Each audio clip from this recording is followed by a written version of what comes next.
Wow, that was my first reaction after watching WandaVision.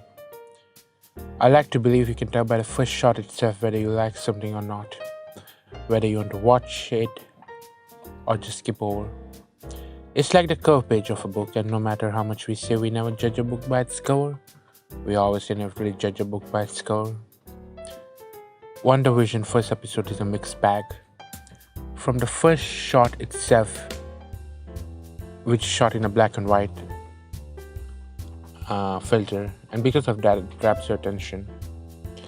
The last great black and white form of media I can remember watching is The Artist, a 2011 indie silent movie that won an Oscar, and rightfully so. The story wasn't new. To be honest, it was quite cliche, but the reason it deserved the Oscar was the amazing performance of the two lead actors. And just like that movie, in this TV show also, the acting performance of all the actors makes this rather short episode remarkable, if not disappointing. Elizabeth Olsen, Wanda, presumably the strongest Avenger said by the movie's creator Kevin Feige. The thing is, you're never shown that in the movie. And the fact that Kevin has to say that in the interview is nothing more than PR jargon than any person with any idea of marketing and business would be able to deduct.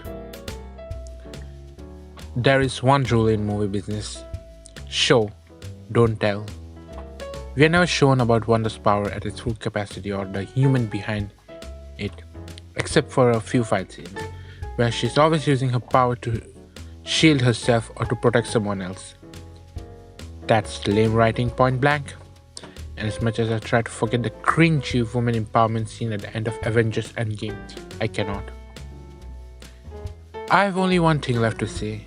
Only two men in their 50s can write something as cringy as that awful scene.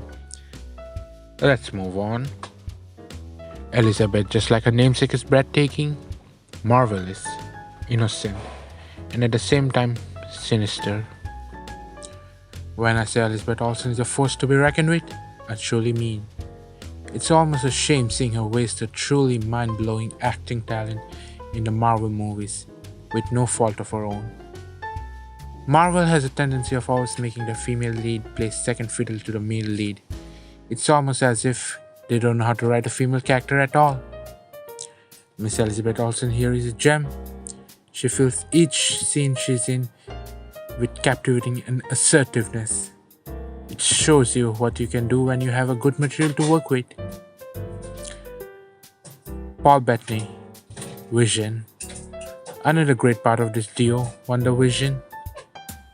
His vision form is quite stiff, that is expected from a humanoid robot, but where Paul truly shines is in his human form.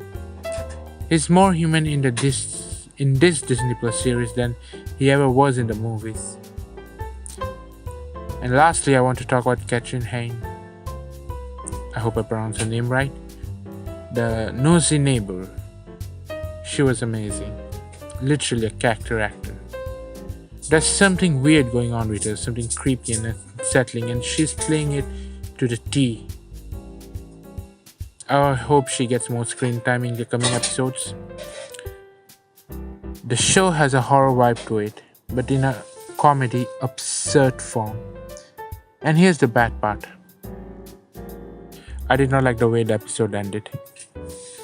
It's like they don't know what to do and they dropped the ball at the last moment. I get it, it's a series, which already has released more episodes, but the ending and the length of the first episode has me disappointed. I don't feel like the urge to watch the rest of the series. The length of the first episode was very short. It felt more like a Marvel DVD one-shot rather than a series. My final verdict is, apart from Elizabeth, Paul, and Catherine acting, I don't feel like watching the show anymore. I have no reason to watch it. It doesn't capture my attention or excitement. I would like to conclude by saying, in many ways, the work of a critic is easy. We risk very little, yet enjoy a position over those who offer up their work and themselves to our judgment. We thrive on negative criticism, which is fun to write and to read.